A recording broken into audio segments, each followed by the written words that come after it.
Fala aí, pessoal, recadinho rápido antes de iniciar o vídeo. Aliás, vocês vão ver isso em vários vídeos essa semana. O Senado ele lançou uma consulta pública sobre a MP 1303. Então, o Senado está querendo saber a opinião da população sobre esta medida provisória, se as pessoas concordam ou não com a taxação dos investimentos, incluindo LCI, LCA, CRI, CRAI, fundos imobiliários, FIAGROS, entre outros.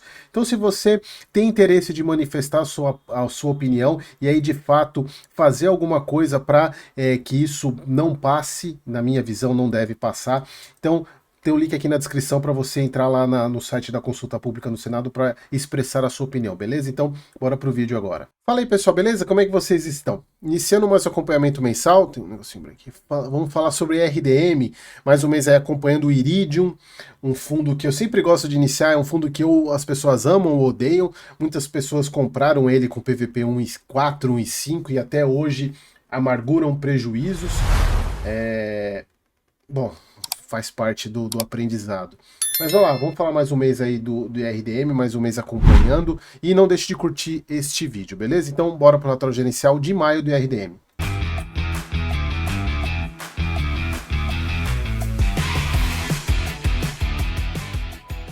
Então vamos lá, pessoal, mais um mês aí. O fundo pagou 82 centavos, praticamente a mesma coisa, acho que foi a mesma coisa do mês passado, não, um pouquinho menos do que o mês passado. Embora a inflação de fevereiro já não faça mais parte do resultado, mas mesmo assim ele pagou, ainda gerou 87 por cota e reteve os 5 centavos, algo que ele vem fazendo aí há praticamente um ano e meio. E aí que tá, né, pessoal? Hoje eles estão com 69 centavos de reserva. A grande questão é, e eu já levantei isso para vocês num vídeo, eu vou ver se eu refaço isso até para atualizar essa questão, porque ele fez uma venda muito grande de fundo imobiliário aí recentemente. Mas o que ele tem, se a gente for pensar nos fundos que ele tem, por exemplo, hoje, que estão por HCTR, DEVA 11, Tordesilhas, a gente está falando aí por volta de uns 5 a 6 reais por cota.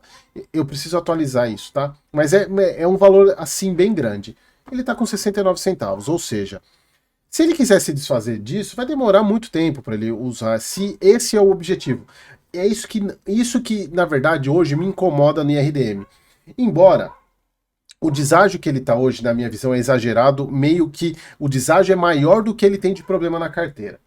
E aí, se ele, por exemplo, fizer uma venda e tiver um prejuízo, é um mês que ele vai ficar sem dividendo ou usar aí para poder pagar. Porque é um prejuízo grande. Na verdade, um pouquinho mais, né?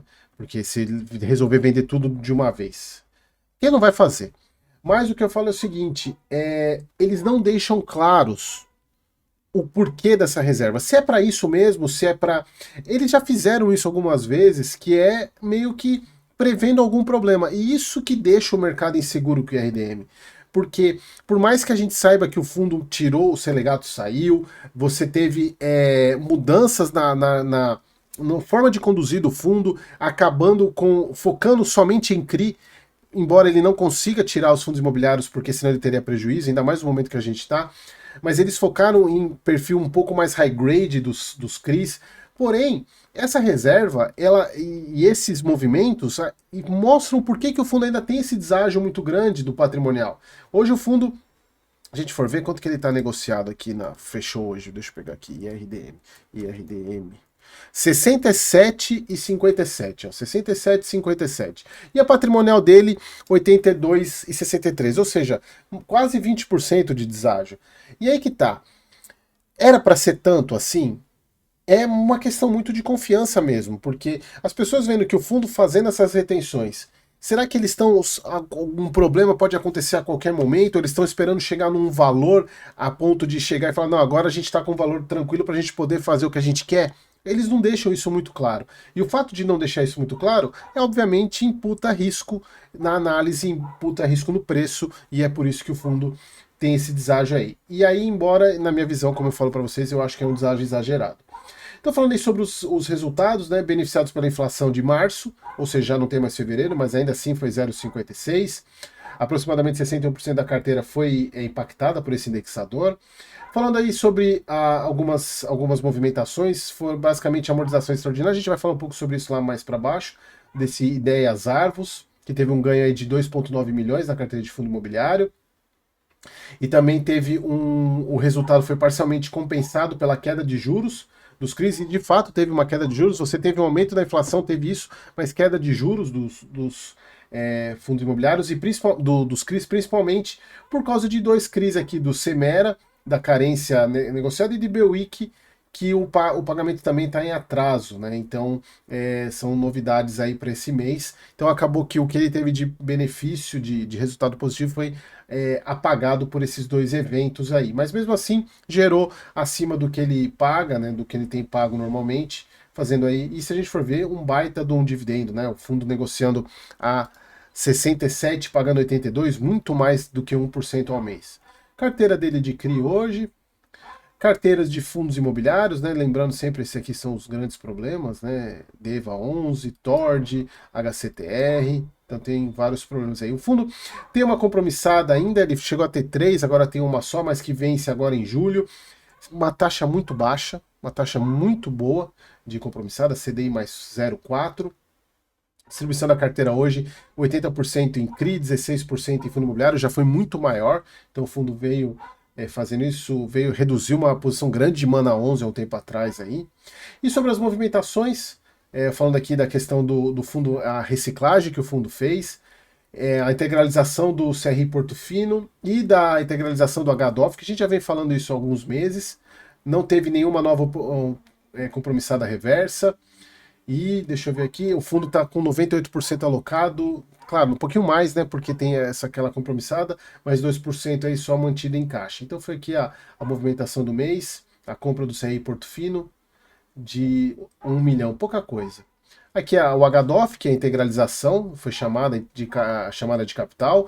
O Ideals Arvos, que a gente comentou que foi, esse fundo ele negociou a venda de um terreno pelo valor de custo, acrescido de uma remuneração aí de IPCA mais 7, o que deu essa amortização e gerou um ganho de capital aí para o IRDM de 2,9 milhões.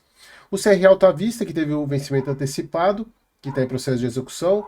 Então o ativo permanece em carteira, porém realizado um aumento da provisão para prever a situação atual, ou seja, ponto negativo. Então aqui o acompanhamento só teve aquela questão que eu comentei lá em cima com vocês, nenhuma novidade a mais. A gente vê aqui a correção monetária, de fato ainda alta, mas menor do que porque não tem fevereiro na composição. A parte de juros, né, a gente vê uma baita de uma queda, quase 2 milhões de queda nos juros aí, impactado por aqueles dois eventos que eu comentei com vocês.